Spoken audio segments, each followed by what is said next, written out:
A minha vontade era de ficar aqui adorando a noite inteira. Quando o negócio liga, né? A coisa flui. Graças a Deus que nos dá a vitória em Jesus Cristo. Já podemos sentir a presença do Espírito Santo de Deus aqui nesse lugar. Você está sentindo como eu estou sentindo?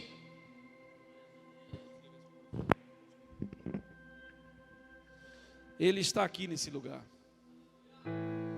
Durante a semana, nós sempre temos o cuidado de perguntar ao Espírito Santo o que é que Ele quer falar conosco nessa noite. A gente trabalha de segunda a sábado para que esse momento aconteça na vida de cada um de nós. E quando a gente percebe que batalha que nós travamos, né? Que luta nós travamos todos os dias para vencermos as dificuldades dessa vida. Como eu sempre digo, todos os dias as tentações vêm, mas eu escolho Deus. E aí, segunda-feira de manhã, eu estava já orando, pedindo uma palavra para hoje.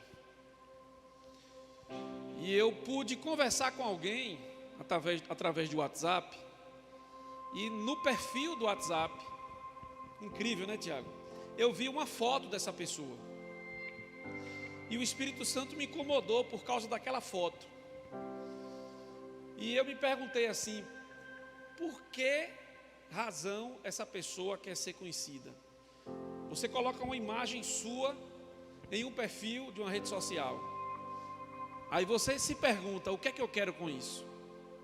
Qual é o meu objetivo em me apresentar? Afinal de contas, a foto que eu uso no meu perfil diz quem eu sou. Sim ou não? A foto que eu uso no meu perfil diz quem eu sou. E aí, 1 Coríntios capítulo 8, versículos 2 e 3, me fez fundamentar o texto que eu iria discutir com vocês aqui, comentar com vocês nessa noite.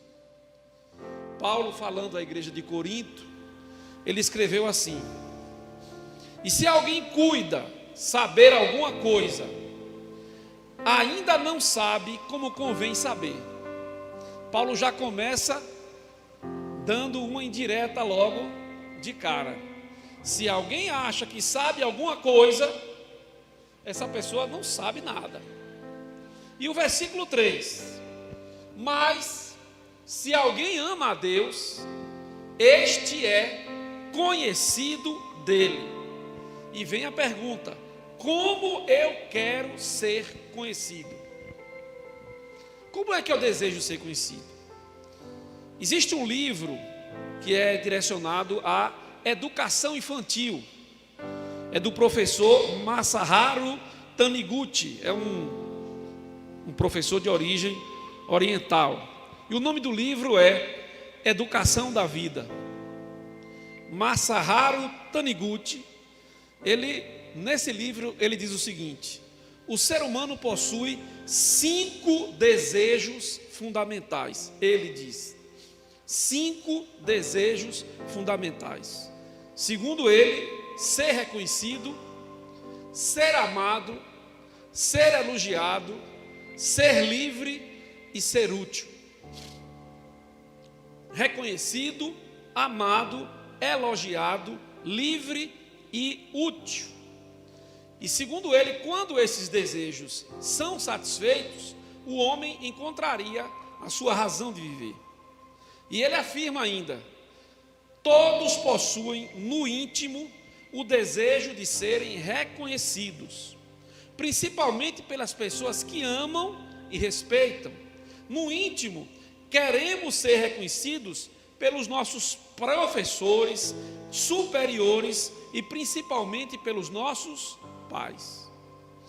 A palavra dele é que todos nós desejamos ser reconhecidos. Quando eu vou à palavra de Deus, a Bíblia Sagrada, ela resume tudo isso, todos esses 5 desejos que nós temos fundamentais, em apenas um, que nós também publicamos no Instagram. Se você ainda não me segue, me siga lá. Resumimos em um só: amar e ser amado. Todos esses 5 desejos se resumem em um só, né, Gesiel? Evangelista ali. amar e ser amado. As nossas atitudes ao longo da nossa vida são marcadas por essa programação natural. Todo ser humano, ele nasce programado para amar e ser amado. E a nossa família deveria ser o ambiente ideal para a gente experimentar esse sentimento de amar e ser amado. Isso é tão forte, mas tão forte, essa questão de amor dentro do ambiente familiar, que quando Jesus Cristo, ele se revela para a humanidade, isso está em João, o Evangelho segundo João, capítulo 10, versículo 30. Ele faz questão de dizer assim: eu e o Pai somos um. Dada a relação de intimidade que tinha Deus Pai com o Deus Filho, eu e o Pai somos um. Em João 10 e 30. E se você vai para João 14, João capítulo 14, versículo 10 e 11, ele diz assim: não crês tu que eu estou no Pai e que o Pai está em mim? As palavras que eu vos digo não são as que digo de mim mesmo, mas o Pai que está em mim é quem faz as obras. Crede que estou no Pai e o Pai em mim, crede-me ao menos por causa das mesmas obras. Então veja que até na relação da divindade, do eterno, existe ali, naturalmente imbuído ali, a ideia de família, de relação familiar. Pai e filho, Deus Pai e Deus Filho. O problema é que a natureza humana, ela não é igual à divina, ela falha. E quando ela decide se distanciar do projeto de Deus, ela erra, ela peca. E aí na prática, às vezes, aquilo que era para ser não é. E aí a falta dentro da família de amor, de afeto, de reconhecimento, de carinho, até mesmo às vezes da presença de um pai. É muito comum isso. E aí vem o diabo, que é astuto e é enganador, e ele começa a usar essas brechas que existem para nos reprogramar, não mais segundo a vontade de Deus, mas agora segundo a vontade dele. E ele começa a reprogramar a nossa mente. E a gente busca agora um reconhecimento de forma equivocada, de forma errônea. A vida toda da gente é definida por isso, buscar reconhecimento. Você quer ver só uma coisa? Você vai entender o que eu quero dizer para você aqui agora. Todos nós experimentamos isso. Nos primeiros anos da escola, ainda na pré-escola, você tem aquele que tem um corpo de atleta, ele gosta de esporte, e ele vai e investe tudo no esporte, porque ali ele é reconhecido. Mas ele às vezes não tem habilidade. Tem alguém que não tem habilidade com a bola, não tem habilidade com o esporte, e ele falha, ele erra, as pessoas criticam, e o que ele faz? Ele abandona o esporte. Às vezes você tem como referencial a sua beleza, o seu corpo. Você é alguém esteticamente bonito ou bonita, perfeito ou perfeita, e aquilo chama a atenção. E ali é uma forma de você obter o quê? Reconhecimento. A estética que você possui talvez seja uma maneira que você encontra de obter reconhecimento. E o que acontece? Às vezes você se prepara, baixa um pouquinho que ficou alto. Às vezes você se prepara somente para impactar. E às vezes as mulheres, né, que tem mais essa afinidade, se produzem e dizem: agora eu vou arrasar. No fim das contas, o que todos nós queremos é ser reconhecido, é ser valorizado, é ser amado. O problema é que a maneira que nós encontramos talvez não seja a maneira ideal, porque talvez você não tenha o corpo físico que seja uma maneira de ser reconhecido. E aí o que acontece? Como você não tem a estética, às vezes você vai em busca do conhecimento. Você vai supervalorizar o intelecto. Tem alguma coisa de errado nisso? Não, muito pelo contrário. Você buscar o conhecimento, inclusive, é uma recomendação bíblica. O problema é quando você quer, através do seu conhecimento, obter reconhecimento. Viu a diferença? O problema não é você ter o conhecimento, é você achar que aquilo lhe dá significado de vida. E aí você envereda por um caminho que é o estudo. E aí você abandona tudo, abandona a família, abandona parente, abandona amizade, porque você encontrou ali um caminho para ser o quê? Para ser o quê? Reconhecido. Quando a gente olha para o corpo, a gente percebe que há um equívoco muito grande quando nós queremos ser valorizados pela aparência. Principalmente quando a gente foge tanto da programação divina, que a gente corre até para algo muito perigoso, que é a sensualidade. É além de você querer se apresentar pela sua estética, você ainda vai estimular a cobiça. Você vai criar no outro desejos que ele não pode realizar. E isso às vezes de forma inconsciente, simplesmente porque você quer obter o quê? Reconhecimento. Você quer ser amado. Olha, eu vou dizer uma coisa para vocês. Depois de 52 anos de vida, que eu tenho 52 anos de vida, quando eu olho para alguém que supervaloriza o corpo, para uma jovenzinha que se veste de uma maneira provocativa, a única coisa que vem para mim, na minha mente, é misericórdia, uma dor no coração, rasga o meu peito. Aí você vai dizer, mas que pastor preconceituoso. Isso não é preconceito, é conceito. Você sabe por quê?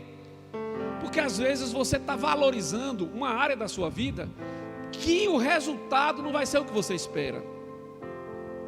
Você está ressaltando, realçando algo que, ao invés de te construir uma pessoa melhor, está te destruindo. Porque eu não sou aquilo que eu visto, nem o meu corpo, mas ele me representa. Ele me representa. Ele diz aquilo que está dentro de mim. E aí você abre a primeira carta de Paulo aos Coríntios, novamente no capítulo 6, versículos 19 e 20, diz assim: ou não sabeis que o vosso corpo é o templo do Espírito Santo que habita em vós, proveniente de Deus, e que não sois de vós mesmo? Presta atenção. O nosso corpo não é nosso. Parece que eu estou ouvindo uma frasezinha ecoar nas redes sociais: meus corpos, minhas regras.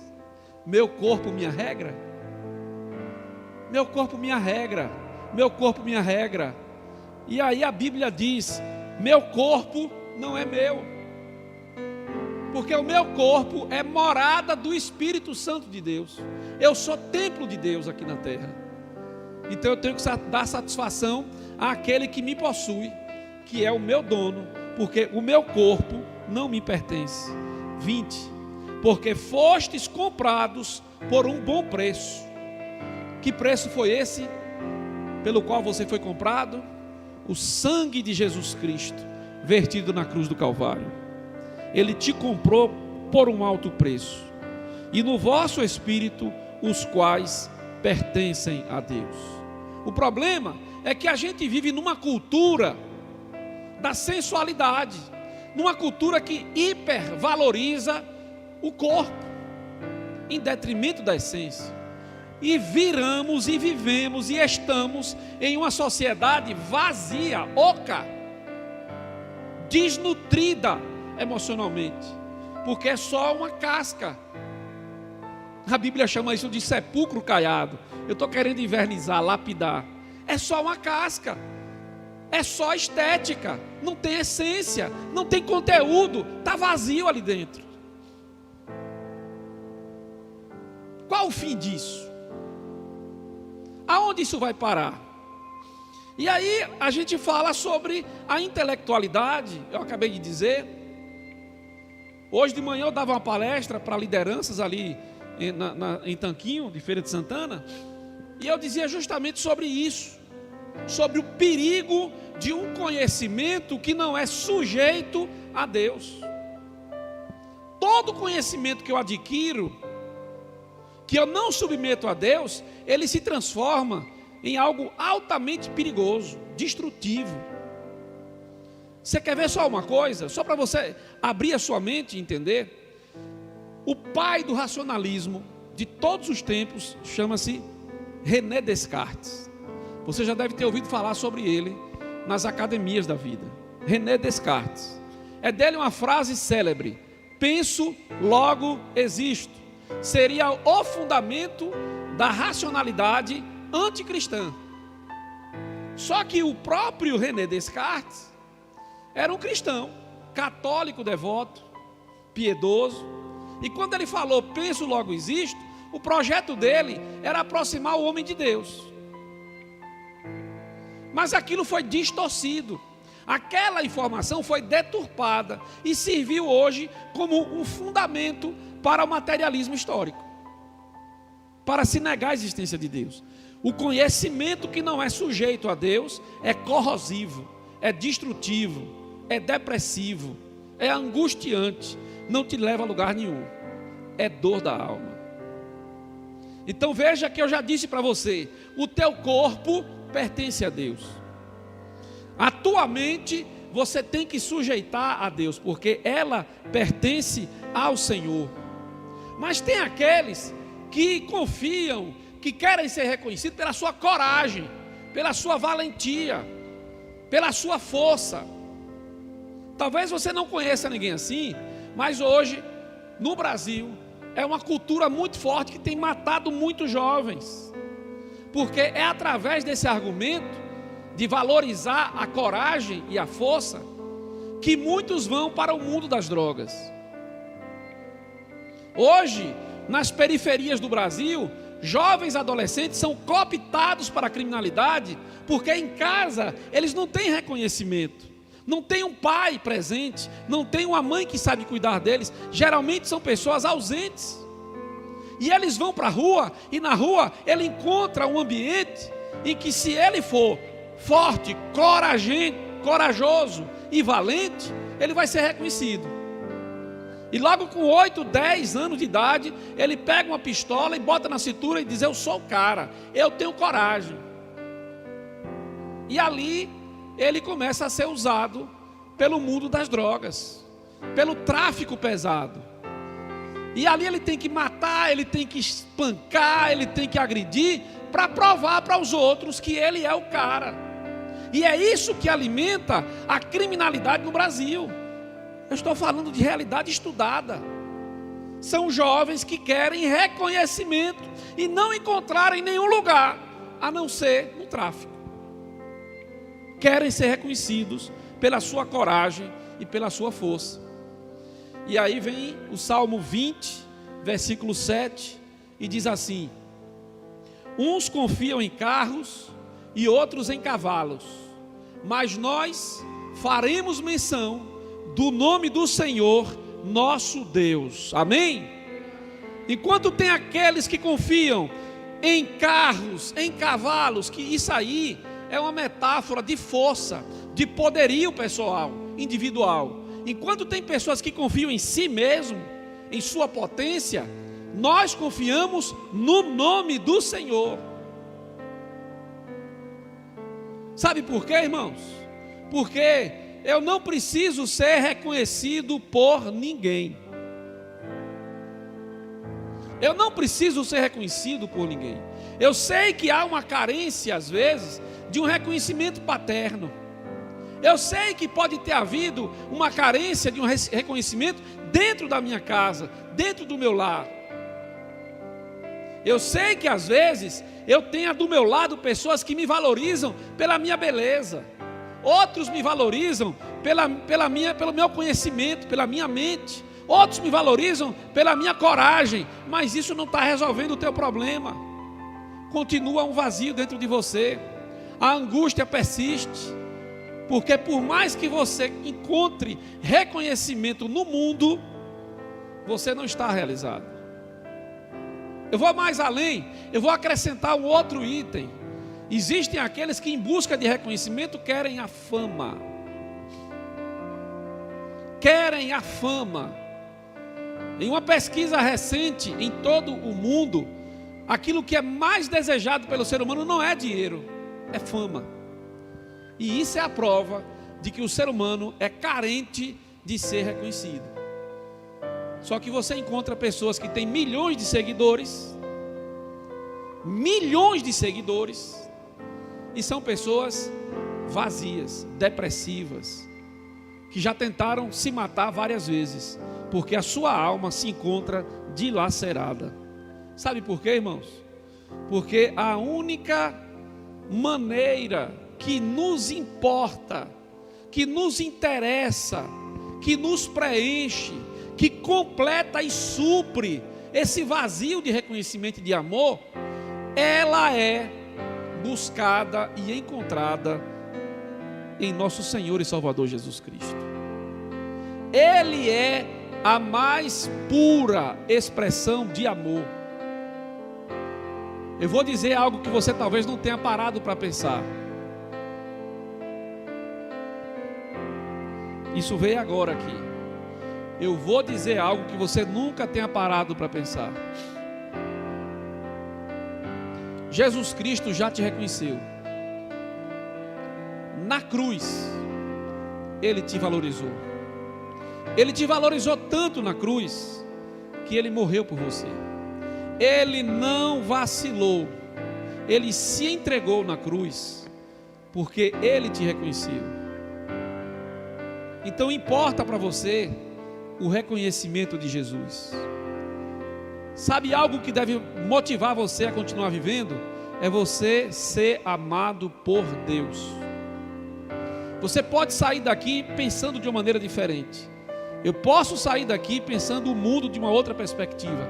Eu não preciso do reconhecimento de ninguém. Eu só preciso ser reconhecido por Deus. E Ele já fez isso por mim. Seja reconhecido como amigo de Deus. Seja reconhecido como alguém que tem uma relação de amizade com Deus. E tudo vai mudar em sua vida. Você vai encontrar uma força sobrenatural para superar essas muletas pessoais. Porque isso é muleta mesmo, para pessoas que estão capengando. A muleta da estética, a muleta do conhecimento, a muleta da coragem, a muleta da fama. Você vai abandonar isso, porque você vai se encontrar em Cristo Jesus.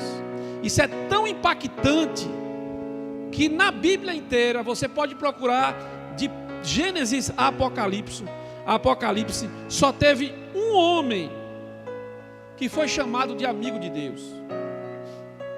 Só um. Está lá em 1 Samuel 13 e 14.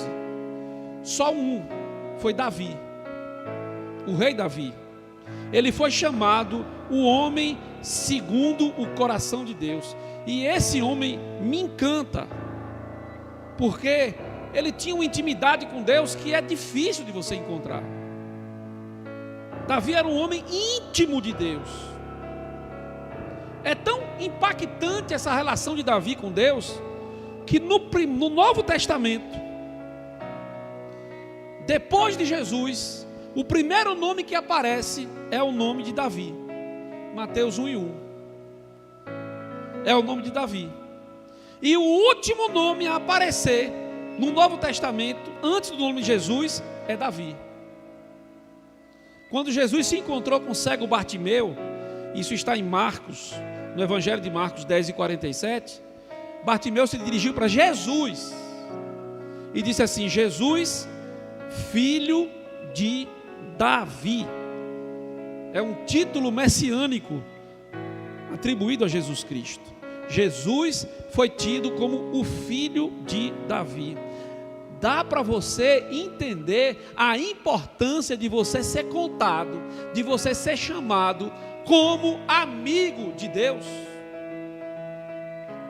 E é dele declarações que você precisa conhecer na Bíblia Sagrada. Porque Davi foi quem mais escreveu salmos, cânticos. Alguém que ama faz poesia. E aí, já fez alguma poesia para quem você ama? Quando eu estava com saudade da minha esposa, A gente estava namorando, ela morava em Santo Estevão, eu estudava em Salvador. E batia aquela saudade, aquela dor no coração. Não tinha nem celular, imagine rede social. Lá se vão muitos anos. Dava um aperto no peito, o que eu fazia? Pegava um caderno, uma caneta, ia fazer o quê? Poesia, para descarregar a minha paixão. Davi fazia isso com Deus. Aí você pega o Salmo 23:1, que a gente já estudou aqui: o Senhor é meu pastor e não me faltará. Salmo 41: esperei com paciência no Senhor, e Ele se inclinou para mim e ouviu o meu clamor. Salmo 122:1: alegrei-me quando me disseram, vamos à casa do Senhor. Salmo 139:1: Senhor, Tu me sondas e me conheces. Salmo 18:1: eu te amo, ó Senhor, força minha. Você pode declarar para Jesus nessa noite assim: Jesus, eu te amo.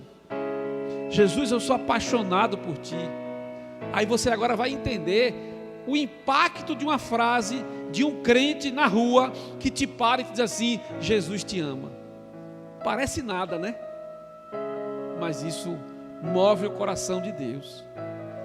Jesus nos ama e Ele supre todas as nossas carências de reconhecimento. Não sei se tu sabe cantar aquele hino de Davi Sasser.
Vamos dobrar os joelhos e falar com Deus.